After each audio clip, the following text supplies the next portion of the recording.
Hi friends, I'm Tilak. You're watching Tech Made Be Unique, and today we're just going to see how to edit the pins on your Pinterest account. And if you are new to this channel, make sure to click on subscribe button below. We just quickly get into the video. So in this video, I'm just going to show how to edit your created pin on your Pinterest account. Just going to show. So first of all, select the pin you just need to edit. Just scroll down. You have to click on the three dot option here, and you have the option called manage. Here you have the option to edit. Click on this.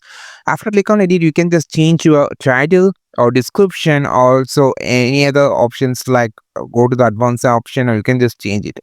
This is the way that you can just easily change the edit and make a change the description, link or title, I mean everything. And after doing that, click on the save option. That's it, your pin has been edited. This is the way that you can just edit the pins it already used in the Pinterest account. I think this video helped you a lot. Like this video, share this video, subscribe this channel.